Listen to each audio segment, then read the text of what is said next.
8 তারিখে অঙ্ক পরীক্ষা। তো অঙ্কের প্রশ্ন কেমন হতে পারে তার একটা নমুনা। অবশ্যই এই প্রশ্নগুলো তোমরা করবে, এই প্রশ্নগুলো করলে সব পাবে এমন বিষয়টা নয়, কিন্তু এই প্রশ্নগুলো করে গেলে আশা করি অনেকটাই মনোবল তুমি তুঙ্গে নিয়ে পরীক্ষার হলে ঢুকতে পারবে। তো অঙ্কগুলো কিভাবে করতে হয়, অঙ্কে মার্কস কিভাবে ওঠে, কারো কারো কেন 100 মার্কস হয় না, কোথায় আটকে যায়, কি ভুল করে, এই প্রশ্নপত্র আলোচনার সাথে সাথেই সেই বিষয়গুলোকে আলোচনা করছেন অঙ্কর শিক্ষক মহাশয় মাননীয় শান্তনু স্যার। তোমাদের পরীক্ষা ভালো হোক, এই শুভেচ্ছা নিয়ে আমরা স্টার্ট করছি। আমরা সরাসরি কোশ্চেনের উত্তরগুলি কিভাবে করতে হবে সেই দিকে আমরা আগাবো। স্ক্রিনে যে প্রশ্নগুলি দেখা যাচ্ছে, প্রথমে তোমরা জানো যে এমসিকিউ টাইপ কোশ্চেন থাকে 6টি। ফার্স্ট যে কোশ্চেন আমাদের এখানে আছে, একের দাগের যে কোশ্চেন, কোনো আসল ও তার বার্ষিক স্ববৃদ্ধি মূল্যের অনুপাত। এখানে কিন্তু এই লাইনটা ভালো করে পড়বে, এখানে কিন্তু আসল এবং সুদের অনুপাত নয়, কিন্তু এর মধ্যে কিন্তু সুদ আসল ঢুকে আছে। এর মধ্যে সুদ আসল মিলিয়ে 25:28। এখান থেকে তোমরা সুদ ক্যালকুলেট করে তারপর তোমাদের I = PRT/100 এই ফর্মুলা অ্যাপ্লাই করবে, অ্যান্সার চেক করবে 12%। এখানে B is the correct answer. Second question দ্বিঘাত সমীকরণ থেকে এসেছে। সমীকরণ দেওয়া আছে, বীজ দুটো সমান বলা আছে। এটা খুব ইম্পর্ট্যান্ট একটি লাইন। বীজ দুটি সমান মানে তোমরা জানোই যে এখানে ডিসক্রিমিনেন্ট বা নিরূপকের মানটা 0 হয়ে যায়। তো এখানের থেকে এ বি সি ক্যালকুলেট করলে তারপরে b² - 4ac = 0 করবে, কে এর ভ্যালু তোমরা বার করে দেখবে 25/8 আসবে, অর্থাৎ এখানে বি এর অপশান কারেক্ট। এই রাফগুলো তোমরা কিন্তু খাতাটা, যদি এইরকম খাতা তোমাদের হয়, তোমরা খাতার মধ্যে প্রথমেই একটা ডান সাইডে মার্জিন কেটে নেবে, এখানে রাফ বলে লিখে দেবে, এখানে রাফ করতে আরম্ভ করবে। যদি এখানে রাফ না হয় আবার কোনো লুজ নিয়ে তোমরা রাফ করতে পারো, সেটা কোনো সমস্যা নয়। তারপর নেক্সট কোশ্চেন III। এখানে বৃত্ত থেকে কোশ্চেন দেওয়া আছে। কোশ্চেনটি জ্যামিতির কোশ্চেনের ক্ষেত্রে আমি বারবার বলছি, তার আগে পরীক্ষার আগের দিন অবশ্যই কথাটা মাথায় রাখবে, জ্যামিতির কোশ্চেন কিন্তু তোমরা ভীষণ ভালো করে পড়বে, প্রত্যেকটি লাইন এবং ছবি পাশে এঁকে করার চেষ্টা করবে। পরের পাতায় ছবি না এঁকে জ্যামিতির কোশ্চেনগুলোর ক্ষেত্রে সেই পাতায় এই রাফের মধ্যেই ছবি করা খুব ভালো। তো এখানে বৃত্তের কেন্দ্র এবং ব্যাস দেওয়া আছে। ABCD একটি বৃত্তস্থ চতুর্ভুজ বলা আছে। ABC কোণ 65, DAC কোণ 40 ডিগ্রি, BCD দেখো কিভাবে করতে হয় না, এইভাবে তোমরা একটা বৃত্ত আঁকলে, ব্যাস হচ্ছে AB, এরকম AB আঁকবে। ABCD একটি বৃত্তস্থ চতুর্ভুজ, তাহলে বুঝতেই পারছো যে চতুর্ভুজটা চারদিকে হচ্ছে না। এইরকম টাইপের চতুর্ভুজটা কিন্তু প্রথমেই আঁকার দরকার নেই, কারণ লাইন বাই লাইন পড়ে করলে এগুলো ক্লিয়ার হয়ে যাবে। তাহলে AB ব্যাস হয়ে গেল। এরপরে তোমাকে ABCD আঁকতে হবে, মানে তোমাকে যে কোনো দিকে তুমি ABCD নিতে পারো, এইভাবে এদিকেও নিতে পারো, কোনো চাপ নেই। এরপর ABC কোণ 65 ডিগ্রি দেওয়া আছে। ABC এই কোণটা তোমরা 65 লিখে দেবে, 65। এই কোণটা DAC, এই কোণটা 40 ডিগ্রি করা আছে। BCD এই কোণের মানটা তোমাকে বার করতে হবে। এখানে তোমরা একটা লজিক কাজে লাগবে, যেহেতু তুমি ব্যাস এখানে পেয়ে গেছো ABকে, তুমি যদি AC যদি যোগ করে দাও, এটা কিন্তু অর্ধবৃত্তস্থ কোণ হয়ে যাবে। এর মানটা 90 ডিগ্রি হয়ে যাচ্ছে, ফলে তুমি কিন্তু ইজিলি এটা ক্যালকুলেট করতে পারবে। আবার এটা যেহেতু বৃত্তস্থ চতুর্ভুজ, তাহলে বিপরীত কোণগুলো সম্পূরক হয়, এই কোণের মান পেয়ে যাবে। এই কোণটা তোমার ABC 65 পেয়ে গেলে এই কোণের মান পেয়ে যাচ্ছ, এটা 90 ডিগ্রি পেয়ে যাচ্ছ, ঠিক আছে। তাহলে আর এই কোণটা তোমাদের দেওয়াই আছে, এইভাবে তোমরা কিন্তু এই কোণটাকে ক্যালকুলেট করে নিতে পারবে। এটা কিন্তু অবশ্যই 115 ডিগ্রি আসবে। নেক্সট কোশ্চেন আমরা চলে আসছি, sin θ - 60 ডিগ্রি = ত্রিকোণমিতির থেকে কোশ্চেন। এটি কিন্তু পূরক কোণের চ্যাপ্টারের অঙ্ক। এখানে পূরক কোণের কি না, কসটাকে তোমাদের সাইনে কনভার্ট করতে হবে, অর্থাৎ এখানে sin 90 ডিগ্রি মাইনাস θ করতে হবে। এরপরে তোমার θ - 60 ডিগ্রি = 90 ডিগ্রি মাইনাস θ। এখান থেকে থিটার ভ্যালু তোমরা পাবে, এখানে 75 ডিগ্রি। তারপরের কোশ্চেন V। এখানে একটি অর্ধগোলক গোলক সম্পর্কিত সমগ্র পৃষ্ঠের ক্ষেত্রফল। স্টুডেন্টরা যে সিলি মিস্টেকগুলো করে, কোশ্চেনটা তাড়াহুড়ো করে পড়তে গিয়ে অর্ধগোলকটা দেখলোই না, গোলক ভেবে নিল, সে তার সমগ্র তলের ক্ষেত্রফল বার করে নিল। এই জিনিসগুলো কিন্তু একটু অ্যাভয়েড করবে, ভালো করে পড়বে। অর্ধগোলক মানে একটা অর্ধগোলক, ক্লিয়ার? এটি কিন্তু মাথায় তোমরা কিন্তু কোশ্চেনটি পরীক্ষার হলে অবশ্যই কিন্তু কোশ্চেনের যে কী বলা হয়েছে ইনস্ট্রাকশন সেটি কিন্তু মাথায় রাখবে। এখানে সমগ্রতলের ক্ষেত্রফল 108 বর্গসেমি দেওয়া, 108 পাই বর্গসেমি দেওয়া আছে। অর্ধগোলকটির আয়তন বার করতে হবে, অর্থাৎ তোমাকে ব্যাসার্ধ বার করতে হবে। তাহলে সমগ্রতলের ক্ষেত্রফল গোলকের ক্ষেত্রে কত হয় তোমরা জানো, 4 পাই আর স্কোয়ার হয়। অর্ধ হলে অর্ধেক হয়ে যাবে, কিন্তু সমগ্র তল মানে এই তলটা কিন্তু তোমাদের ক্যালকুলেট করতে হবে, কারণ না এটা হলো নয়, এটা নিরেট। নিরেট মানে এই তলটা তোমাদের থাকবে। তাহলে এই তলটা থাকা মানে এখানে পাই আর স্কোয়ার তুমি আবার পেয়ে যাচ্ছ 2 পাই আর স্কোয়ার, টোটাল হয়ে গেল 3 পাই আর স্কোয়ার, সেটা ইকুয়াল 108 পাই। এখান থেকে আর এর ভ্যালু ক্যালকুলেট করবে। এরপরে অর্ধগোলকের আয়তন মানে কত হয়, কিন্তু এটা কিন্তু খেয়াল রাখবে 4/3 পাই আর কিউ, এটা কিন্তু পূর্ণ গোলকটির আয়তন। একে কিন্তু 2 দিয়ে ভাগ করে পাবো অর্ধগোলক, অর্থাৎ 2/3 পাই আর কিউ। এগুলো কিন্তু ভীষণ সিলি মিস্টেক হয়। আর অ্যান্সার দেখবে এমন দেওয়া থাকবে যে তোমার এটাও মিলে যাবে, এটাও মিলে যাবে, ফলে তুমি কিন্তু কনফিউজড হয়ে যাবে। 144 পাই এটার অ্যান্সার হবে। তারপরে খুব একটি ইজি কোশ্চেন আমাদের এখানে দেওয়া আছে, এর মধ্যমা, এটা স্ট্যাটিস্টিক্স বা রাশি বিজ্ঞান থেকে দেওয়া হয়েছে। এখানে তুমি মধ্যমা কোনো কিছু ব্যাপার নয়, এখানে তুমি ক্যালকুলেট করে নেবে কোনটা আসছে, এটা 13 হবে। তারপরে শূন্যস্থান পূরণ, এখানে তুলনামূলক রাফ ইউজটা কম হবে, তো যে অঙ্কগুলো রাফ প্রয়োজন হবে অবশ্যই রাফ করে নেবে। শূন্যস্থান পূরণ 5টি কোশ্চেন। এখানে ফার্স্ট যে কোশ্চেন সেটি অংশীদারি কারবার, পার্টনারশিপ প্রবলেম। লভ্যাংশের অনুপাত দেওয়া আছে, তাদের মূলধনের অনুপাত, এটা তোমরা কিন্তু নিজেরা বার করবে, কমেন্টে জানাও। √5 - 3 এর করণী নিরসক উৎপাদক কত হবে? তো √5 - 3 এর ওই করণী নিরসক উৎপাদক আর অনুবন্ধী করণী এই দুটো নিয়ে কিন্তু একটু ছেলেরা কনফিউজড হয়ে যায়। তো করণীকে নিরসন করার জন্য যাকে দিয়ে গুণ করতে হবে আলটিমেট, মানে এখানে তোমার √5 + 3 করে দিলেই হবে। বাট যদি এটা অনুবন্ধী করণী বলতো, সেখানে কিন্তু তোমাদের কিন্তু অ্যান্সারটা হতো -√5 - 3, এটা কিন্তু খেয়াল রাখবে।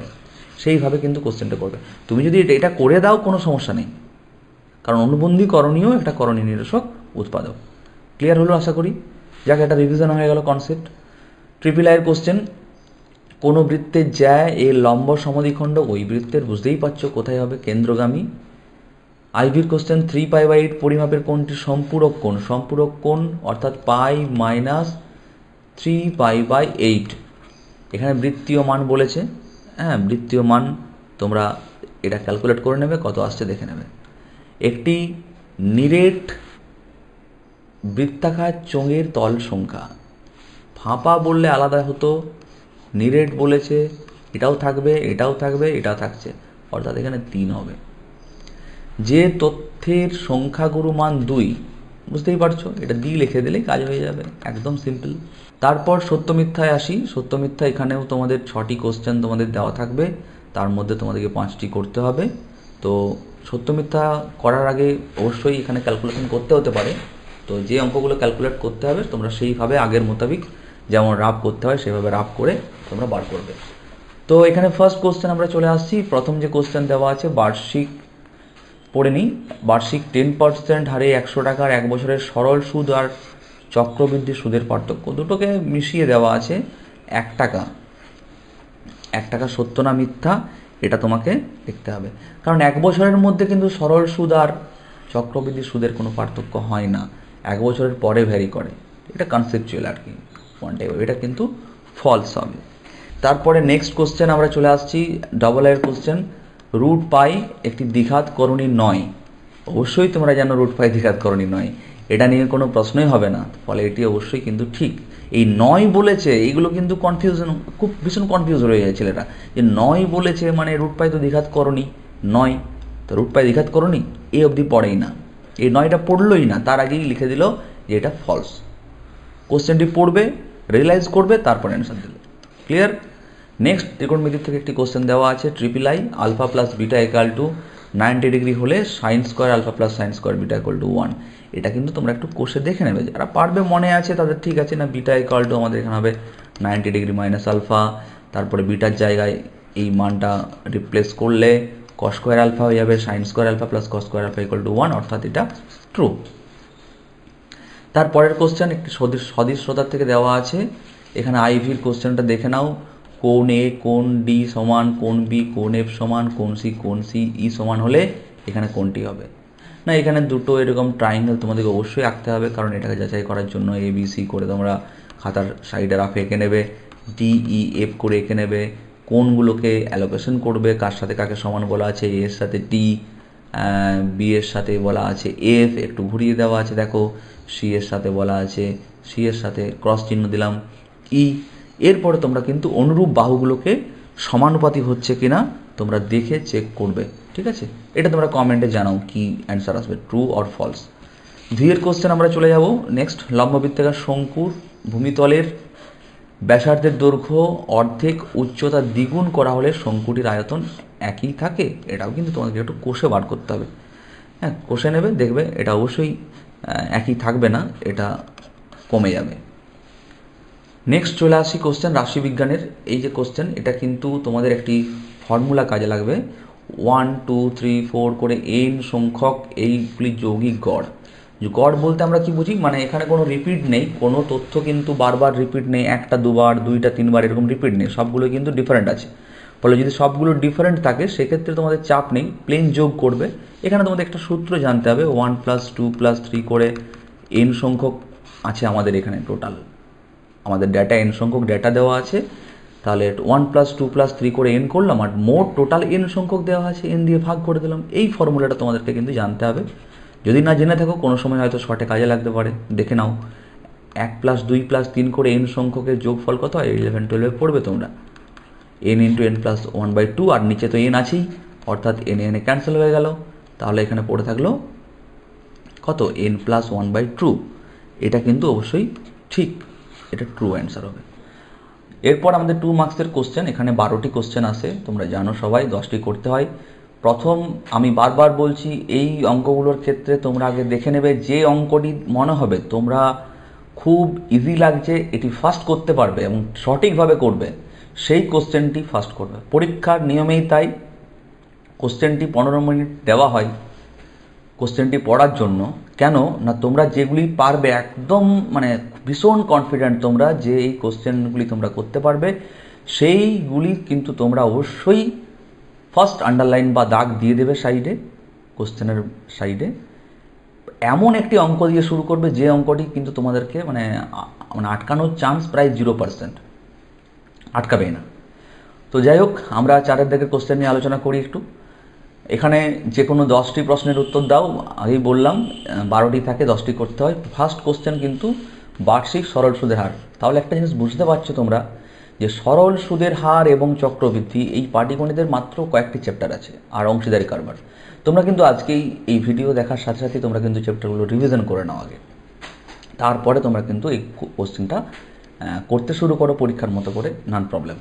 তোমরা দেখো ভিডিওটি ভালো লেগে থাকলে তোমরা অবশ্যই লাইক সাবস্ক্রাইব চ্যানেলটিকে করো, আর নিচে কমেন্ট করো যে কি তোমাদের আরও চাই, কি ভিডিও দিলে ভালো হয়। যাই হোক, বার্ষিক সরল সুদের হার 4 থেকে কমে 3/4% হয়ে গেছে। তো এক ব্যক্তির বার্ষিক আয় 60 টাকা কম হচ্ছে, তাহলে মূলধন কত? এটি কিন্তু তোমাদের কমন কোশ্চেন, বই থেকে এসছে, তোমরা নিশ্চয়ই করতে পারবে, আগেও করেছো। এর অ্যান্সার তোমাদের কত আসবে তোমরা দেখে নেবে, আশা করি। আমার মনে ছিল বলে আমি লিখে দিলাম, তোমরা একটু দেখে নেবে, 24,000 আসবে অ্যান্সার। কোনো ব্যবসায়ী এ 5,000 টাকা, বি 5 মাসের জন্য 6,000 টাকা খাটান। সেকেন্ড কোশ্চেন, যদি লভ্যাংশের 2/5 অংশ বি এর প্রাপ্য হয়ে থাকে তবে এর টাকা কত সময়ের জন্য খাটানো হয়েছিল? এখানে দেখো এর টাকাটা কতদিনের জন্য আছে এটা তো বলা নেই, এটা তোমাকে ধরে নিতে হবে। তারপরে টাকা এবং টাইম দুটোকে গুণ করতে হয়, দিয়ে মূলধন পাবো। এখন লভ্যাংশের অনুপাত অর্থাৎ মূলধনের অনুপাত, তাহলে লভ্যাংশ পাচ্ছে এখানে কত, 2/5, কে পাচ্ছে, বি। তাহলে এ কত পাচ্ছে, মোট তো 5, তার মধ্যে 2 ভাগ পেয়ে যাচ্ছে বি, তাহলে এর প্রাপ্য কত, 3/5। তাহলে তুমি বুঝতেই পারছো যে এ আর বি এর মধ্যে রেশিও কত হবে, 3:2। ওই রেশিওটাই হবে এদের, এক্স ধরে নিয়ে যেটা আসবে সেই মূলধনের রেশিও। তাহলে দেখবে ওটা আসবে x/, সম্ভবত 5x আর এটা 30, মানে x/6 সমান 3/5, তাহলে x 3/2, তাহলে x/5 = 3/2, অর্থাৎ x/6 = 3/2, x এর ভ্যালু আসবে 9। তারপরে question triple I, ax² + bx + 35 সমীকরণের বীজদ্বয়, একটু ক্যালকুলেটিভ অঙ্কটা, যাই হোক, -5 আর -7 দেওয়া আছে, এ বির আমাদেরকে মান বার করতে হবে। বীজ দ্বারা, ভালো করে খেয়াল রাখবে, বীজ দ্বারা সমীকরণ সর্বদাই সিদ্ধ হয়, নট সেদ্ধ, সিদ্ধ হয়। সিদ্ধ অর্থাৎ স্যাটিসফাই, অর্থাৎ -5 যদি তুমি x এর জায়গায় বসিয়ে দাও, বাম পক্ষ আর ডান পক্ষ সমান হয়ে যাবে। সেইভাবে তুমি কিন্তু এ বি ধরে একটা ইকুয়েশন পাবে। আবার -7 যদি তুমি বসিয়ে দাও, সেক্ষেত্রেও তুমি এ বি ধরে একটা ইকুয়েশন পাবে। ওকে, এখন এ বি ধরে যখন ইকুয়েশন পেলো, দুটো ইকুয়েশন সলভ করে তুমি কিন্তু এ বির ভ্যালু বার করতে পারো। এটা একটা প্রসেস গেল। আর একটা কি প্রসেস আছে, দুটো বীজ দেওয়া আছে, দুটো বীজের গুণফল করো, c/a করো, তাহলে এর ভ্যালু পেয়ে যাবে। দুটো বীজের যোগফল করো, b/a করো, এখান থেকে যেহেতু তুমি আগে এ পেয়ে যাচ্ছ, এখান থেকে বি পেয়ে যাবে। এই দুটো ইকুয়েশন ভাবে করবে, কমেন্টে জানাও এ বির মান কত বেরোলো।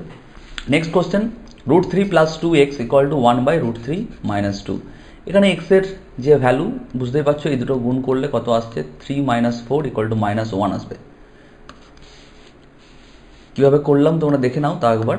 1x এর ভ্যালু বার করতে গেলে এটা করতে হবে √3 - 2 × √3 + 2, অর্থাৎ 1/3 - 4 = 1/-1 = -1, তাহলে x এর ভ্যালু আসবে -1।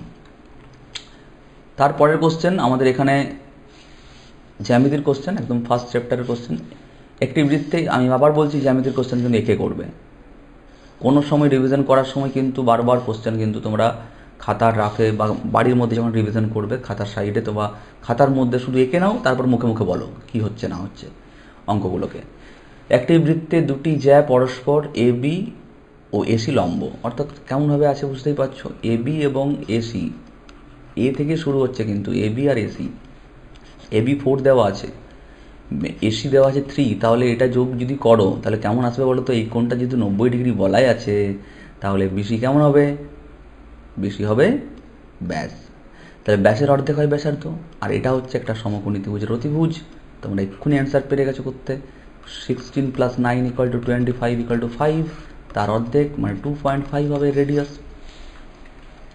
ভিআই, PQ RS বৃত্তস্থ চতুর্ভুজ, একটা কোণ দেওয়া আছে, অপর কোণটা বার করতে হবে। একদম সিম্পল কোশ্চেন, কমেন্টে জানিও কত অ্যান্সার হলো। VII ABC ত্রিভুজের BC বাহুর সমান্তরাল সরলরেখা AB ও AC কে D ও E বিন্দুতে ছেদ করেছে। AE/AD = 2, অর্থাৎ এখানে AE/AD = 2:1। DB/AC, এটা তোমাদের সিমিলারিটি থেকে এসছে, সদৃশ্যতার থেকে ইজিলি করতে পারবে, অ্যাপ্লাই করবে। কোনো ত্রিভুজের কোনো এক বাহুর সমান্তরাল সরলরেখা অপর দুই বাহুকে কী করে, সমানুপাতে বিভক্ত করে, অপর দুই বাহু বা বর্ধিত বাহুকে, এনি হতে পারে। নেক্সট VIII, sin 3x = 1 হলে tan 2x, sin 3x = 1। এবারে 3x এর মান কত হলে 1 হয় না, 3x এর মান 90 ডিগ্রি হলে 1 হয়। তাহলে 3x = 90 ডিগ্রি, x = 30 ডিগ্রি। তাহলে তুমি এখানে বুঝতেই পারছো x এর ভ্যালু যদি এখানে বসাও, 2x 60 ডিগ্রি, 60 ডিগ্রির ভ্যালু কত হয় না, tan 60 ডিগ্রি = √3। এখান থেকে তোমাদের IX এর কোশ্চেন, থিটাকে এলিমিনেট করতে হবে, অর্থাৎ থিটা বর্জিত। এলিমিনেট করতে অর্থ হচ্ছে বর্জিত করা, মানে থিটাকে বাদ দিতে হবে। কীভাবে বাদ দেবে না, সাইন থিটার ভ্যালু বার করে নাও, কস থিটার ভ্যালু বার করে নাও। তাহলে সাইন থিটার ভ্যালু হয়ে গেল কত, 2x/3। কস থিটার ভ্যালু কত হলো না, কস থিটা হলো 5y/3। আমরা জানি sin square theta + cos square theta = 1, therefore 4x²/9 আর 25y²/9 = 1। তাহলে 4x² প্লাস এটা কত হচ্ছে, 25y² = 9। এক্সের কোশ্চেন, গোলক থেকে দেওয়া আছে, একটি গোলকের ব্যাসার্ধের দৈর্ঘ্য 50% বৃদ্ধি করলে আয়তনের শতকরা কত বৃদ্ধি হবে। গোলকের ব্যাসার্ধ ধরে নেবে কোনো কিছু একটা 100, এবার তার আয়তনের 50% বাড়ালাম, অর্থাৎ 150 হয়ে গেল। এই ব্যাসার্ধ আমি 50% বাড়ালাম, অর্থাৎ 150 হয়ে গেল। তখন আয়তন কত ছিল, এই সময় আয়তন কত আর এই সময় আয়তন কত, ডিফারেন্স কত হলো, পূর্বের আয়তন কত ছিল ভাগ করে বার করবে। এগুলো তোমরা আগেই করেছো, বইয়ের কোন কোশ্চেন। একটি ঘনকের এক্সের অঙ্কটা xi, একটি ঘনকের সমগোত্তরের ক্ষেত্রফল ও আয়তনের সাংখ্যমান সমান সমগোত্তরের ক্ষেত্রফল জানো 6x², আয়তন জানো তোমরা aq সমান হলে কর্ণের দৈর্ঘ্য। ঘনকের কর্ণের দৈর্ঘ্য কত হয় না, একটা যদি ঘনক থাকে তার কর্ণের দৈর্ঘ্য তোমরা নিশ্চয়ই বার করতে জানো, সূত্রটা মনে আছে নেই কি? কর্ণের দৈর্ঘ্য ভালো করে বুঝে নাও, কর্ণের দৈর্ঘ্য আয়তঘন হলে কী হয়, কর্ণের দৈর্ঘ্য √r দৈর্ঘ্য স্কোয়ার যুক্ত প্রস্থ স্কোয়ার যুক্ত উচ্চতা স্কোয়ার। এখানে কিন্তু সবগুলো একই থাকছে, অর্থাৎ 3a² আসছে, অর্থাৎ √3a। এটা হচ্ছে ঘনকের কর্ণের দৈর্ঘ্য। Simple question. তারপর রাশিবিজ্ঞান, এটি কিন্তু আমাদের ভিডিওতে আগের প্রিভিয়াস ভিডিওতে অনেকবারই এটা দেওয়া আছে, এটা দেখে নেবে। ইউআই এর দেওয়া আছে fi xi = 30, সামেশন fi দেওয়া আছে, x এর ভ্যালু। বইয়েরও কমন কোশ্চেন, অ্যান্সার করবে কমেন্টে জানাও। এইভাবে তোমরা কিন্তু 2 মার্কসের কোশ্চেনগুলো তোমরা কিন্তু রেডি করে নেবে খাতার মধ্যে, পরপর করতে হবে এমন কোনো ব্যাপার নয়। আরেকটি কথা বলে রাখি, জ্যামিতির ক্ষেত্রে কিন্তু যদি তোমার ছবি আঁকা না থাকে তুমি কিন্তু কোনো নাম্বার পাবে না। চিত্র তোমাদেরকে অবশ্যই থাকতে হবে জ্যামিতিতে। কারুর দেখে তুমি উত্তর লিখে দিলে এইভাবে কিন্তু করতে যেও না, অবশ্যই ছবি আঁকবে। আর রাফ করে বার করবে। এখানে 2 মার্কসের ক্ষেত্রে রাফ করার দরকার হচ্ছে না, খাতার মধ্যেই করবে। কাটাকুটি কম করার চেষ্টা করবে। কেটে দিলে পুরো একদম যেখানটা কাটবে পুরো এরকম বক্স করে কেটে দেবে তারপরে। ওকে, আমরা চলে আসছি নেক্সট 5-এর দাগের কোশ্চেন। তোমরা জানো কি থাকে। এখানে দুটো কোশ্চেন তোমরা করবে, দেখে নেবে। একটা চক্রবৃদ্ধি সুদ, আর একটা দেওয়া আছে এখানে তোমার অংশীদারি কারবার। আমি আগেই বললাম পাটিগণিতের 3টি চ্যাপ্টার আছে, খুব কম সূত্র অ্যাপ্লাই আছে। পাটিগণিতের আমি বলে দিই, সরল সুদের ক্ষেত্রে একটি সূত্র আছে তোমাদের, I = P/T/100। ওকে, আর একটি কিন্তু অঙ্ক যেটা বইয়ের প্রয়োগে দেওয়া আছে, দেখবে তোমরা, মানে কোনো একটা মাসিক কিস্তি করে প্রতি মাসে 100 টাকা করে জমা দিল। এইভাবে একটা 12 মাস যদি কেউ জমা দেয়, যদি 12 মাস, তাহলে তার সুদে আসলে কত টাকা পাবে। হয়তো ইন্টারেস্ট বলে দিল 5% পার ইয়ার। বছরে 5% যদি ইন্টারেস্ট, সেটা বছরে ক্যালকুলেট হচ্ছে না, সেটাকে মাস দিয়ে ক্যালকুলেট করতে হবে। এই টাইপের একটা অঙ্ক দেখবে আছে তোমাদের, তোমরা কিন্তু বইয়ের প্রয়োগে করা আছে অঙ্কটা, অবশ্যই দেখে যাবে। তো চক্রবৃদ্ধি সুদের সূত্র মনে রাখতে হচ্ছে তোমাদেরকে, কি বলতো, যে সমূল চক্রবৃদ্ধি কত হয়, P × 1 + R/100 ⁴ n। এরকম তোমরা পাটিগণিতের চ্যাপ্টারগুলো তোমরা কিন্তু রিমেম্বারিং করবে। কীরকম, পরীক্ষার আগের দিন রাত্রেবেলায় জাস্ট বই ঢাকা দিয়ে তোমরা কিন্তু প্রত্যেকটি চ্যাপ্টার ওয়াইজ কী কী জিনিস আছে সেগুলোকে কিন্তু একটু চোখ বন্ধ করে ভাববে, এবং কী কী সূত্র আছে। তাহলে কিন্তু তোমার পরীক্ষার হলে গিয়ে আর সূত্রটাকে মনে করতে হবে না কী ছিল। পরীক্ষার আগের দিনে তুমি কিন্তু অবশ্যই একবার রিমেম্বারিং করে নেবে। তারপরে আমরা চলে আসছি 6-এর দাগের কোশ্চেন। 6-এর দাগে দেখো, এখানে তোমাদের দীঘার সমীকরণ থেকে কিন্তু কোশ্চেন দেওয়া থাকে। দীঘার সমীকরণ চ্যাপ্টারটি কিন্তু তোমাদের ভীষণ ইম্পর্টেন্ট। এটা কিন্তু শুধুমাত্র মাধ্যমিকের জন্য নয়, উচ্চ মাধ্যমিকের পরীক্ষার জন্য কিন্তু ইম্পর্টেন্ট, হায়ার লেভেলে কাজে লাগবে অনেক জায়গায়। তো দীঘার সমীকরণ থেকে ফার্স্ট অঙ্ক একটা দেখো, লেখা অঙ্ক দেওয়া আছে, পড়ে দেখে নেবে। আগে পড়েছে অনেকবার, ভিডিওতে বলা হয়েছে। এইটা দেওয়া আছে relations between roots and coefficient chapter থেকে দেওয়া আছে। একটা দুটো বীজের অনুপাত দেওয়া আছে 1:r, তাহলে দেখাতে হবে এটা। তাহলে এই বীজের অনুপাত 1:r মানে বুঝতেই পারছো কত হবে। একটা যদি আলফা ধরে নিই, একটা r আলফা ধরে নেবো, তারপর বীজ দুটো যোগফল গুণফল বার করে আলফাকে এলিমিনেট করে আর দিয়ে আনার চেষ্টা করবো। তারপর তোমরা দেখে নাও নেক্সট কোশ্চেন আমাদের একটি ভেদ থেকে এসছে, করণী ভেদ, তার মধ্যে একটি কোশ্চেন। তো এখানে ভেদের a ভেরিজেস b, b ভেরিজেস c হলে এটাকে তোমাকে প্রুভ করতে হবে। এটা তোমাদের সেই অনুপাতের মতোই, a ভেরিজেস b হলে a = k × b, b = যে কোনো একটা ধরতে পারো l × c। তারপরে এই ভ্যালুটাকে তোমাদের এস্টাবলিশ করতে হবে, এটা বাই এটা = কোনো একটা কনস্ট্যান্ট দেখাতে হবে। যাই হোক, তারপরে আমাদের চলে আসছে অনুপাত সমানুপাত থেকে 8-এর দাগের কোশ্চেন। ক্রমিক সমানুপাতি হলে এর ভ্যালু, এটা দেখবে কে ধরে করলে একটু বড় হয়ে যাচ্ছে, কে বাদ দিয়ে আরও একটা প্রসেস আছে, সেই প্রসেসে করে দেখলে একটু সহজ মনে হবে। যে যেটা হবে করেছো সেভাবেই করবে, উত্তরটা বা অ্যান্সারটা এলেই হলো, আর কিছু নেই। তারপরে এটাও কিন্তু একটা প্রমাণ দেওয়া আছে, এটা সমান cx - az/b = bz - cy/a হলে প্রমাণ করতে হবে। এটা বুঝতে পারছো কীভাবে করতে হবে, করে নেবে। নিশ্চয়ই দেখে গেছো অঙ্কগুলো, সবই অঙ্ক তোমরা দেখেছো ভালোভাবেই। তারপরে আমাদের উপপাদ্য থাকে। উপপাদ্য কিন্তু দুটোর মধ্যে একটা করতে হবে। আবার বলছি, উপপাদ্য করার সময় যদি মনে করো তোমাদের এটি খাতা হয়, এটা যদি আমার মানে খাতাটার একটা পাতা হচ্ছে এই দিকে, একটা হচ্ছে এটা, তো এই পাতায় ছবি রইল, এই পাতায় লেখা রইল, এইভাবে কিন্তু করো না। উপপাদ্য যখন অ্যাটেম্প্ট করবে, যে পাতাতে তোমরা ছবিটি হবে এবং সেখানেই তোমাদের যেন শেষ হয়, এটি তোমরা কিন্তু খেয়াল রাখবে। বারবার বলছি, যেন খাতা উল্টে উল্টে ছবিটা দেখতে তোমাদের না হয়, সেক্ষেত্রে তোমাদেরও ভুল হবে, আর শিক্ষক বা টিচাররা যারা খাতা দেখবেন তাদের ক্ষেত্রেও কিন্তু খুব অস্বস্তিকর। তোমাদের ভুল হওয়ার চান্সটা কিন্তু অনেক বেশি এটাতে, এটা কিন্তু মাথায় রাখবে। যে পাতায় ছবি করবে সেই পাতাতেই কিন্তু পুরো কমপ্লিট করবে, মোটামুটি দরকার হলে একটা পাতা ছেড়ে দিয়ে পরের পাতায় উপপাদ্য অ্যাটেন্ড করো। তারপর এখানে একটি প্রয়োগ আছে, তোমরা জানাবে প্রয়োগ দুটো যে দেওয়া আছে তোমরা কমন পেলে কি না তোমাদের করার মধ্যে, কমেন্টে জানাও। 11 দাগের কোশ্চেন, এখানে সম্পাদ্য কনস্ট্রাকশন করতে হচ্ছে। এখানে এসছে কি না পরিবৃত্ত এসছে আর স্পর্শক এসছে। নিশ্চয়ই তোমাদের দুটোই করা আছে, এগুলো সবই করতে পারবে, করে নেবে। 12 দাগের কোশ্চেন ত্রিকোণমিতি। ত্রিকোণমিতি কিন্তু অত্যন্ত গুরুত্বপূর্ণ চ্যাপ্টার। প্রথমেই দেখে নেবে কোন অঙ্কগুলো করতে পারবে আগে। অনেকের পুরো কোণের অঙ্কে ভয় থাকে, দরকার নেই করার, বাকি দুটো থাকে সেগুলো থেকে করবে, নান প্রবলেম। কিন্তু দেখে নেবে কোনটা তোমার পক্ষে ইজি করে না। তাহলে এখানে দুটো কোণের সমষ্টি অন্তর ষষ্ঠিক, ভীষণ কমন কোশ্চেন। এখানে এক্স এর মান বার করতে হবে। এখানে কিন্তু মানগুলো কিন্তু ডিগ্রিতে দেওয়া নেই, এখানে রেডিয়ানে দেওয়া আছে। যাদের ডিগ্রি নিয়ে কমফোর্টেবল তারা ডিগ্রিতে কনভার্ট করে নিতে পারো। π/6 = 30 ডিগ্রি, 60 ডিগ্রি, 45 ডিগ্রি, আবার এটা 30 ডিগ্রি ডিগ্রি করে মান বসাতে পারো। আর যারা রেডিয়ান মানে কমফোর্টেবল তারা রেডিয়ান মানে একদম সরাসরি বসাতে পারো, কোনো সমস্যা নেই। ট্রিপল এর কোশ্চেন, a+b = 90 ডিগ্রি হলে এটা তোমাদেরকে প্রমাণ করতে হবে left hand side right hand side, এটা কিন্তু পূরক কোণের অঙ্ক। তারপর হাইট অ্যান্ড ডিস্টেন্স। বারবার বলছি হাইট অ্যান্ড ডিস্টেন্স অঙ্কটি করার সময় ভালো করে পড়ে নেবে, দুটোর মধ্যে কোনটা বেশি তোমার মনে হচ্ছে মানে একদম সঠিকভাবে অঙ্কটা করার চান্সটা বেশি, সেই কোশ্চেনটি খাতার মধ্যে ছবিটি ভালো করে রাখবে। কারণ হাইট অ্যান্ড ডিস্টেন্সের ছবি যদি ভুল হয়ে যায় অঙ্কটি ভুল হবে। এই দুটো কোশ্চেন ভালো করে পড়ে নেবে, তারপরে যেটি ছবি ভালোভাবে আঁকতে পারবে এবং যেটি মানে তোমরা করতে পারবে সেটি অ্যান্সার করবে, কাটাকুটি কম করাই ভালো। 14 দাগের কোশ্চেন, আমাদের এবারে ফুল সিলেবাসের পরীক্ষা হচ্ছে, ফলে 14 দাগের আমাদের থাকছে কি না এখানে পরিমিতি চ্যাপ্টার থেকে থাকছে। পরিমিতি অর্থাৎ মেনসুরেশন থেকে এখানে যেমন দেওয়া আছে আয়তঘনের একটি অঙ্ক, তারপরে গোলকের ক্ষেত্রে দেওয়া আছে, আর লম্ববৃত্তাকার চোঙ এবং আয়তঘন, এটা হচ্ছে মিক্সড চ্যাপ্টার আর কি, যেখানে বিবিধ সব কিছুই একসাথে মিক্স থাকবে, সেখান থেকে এসছে। তোমরা দেখে নেবে তিনটের মধ্যে যেটা পারবে সেটা করবে। লাস্ট আমাদের থাকছে রাশিবিজ্ঞান।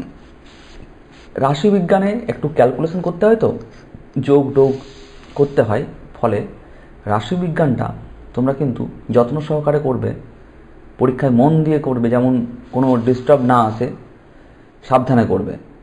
এখানে যেমন মধ্যমা নির্ণয়ের পদ্ধতি জানো তোমরা কিভাবে করতে হয়।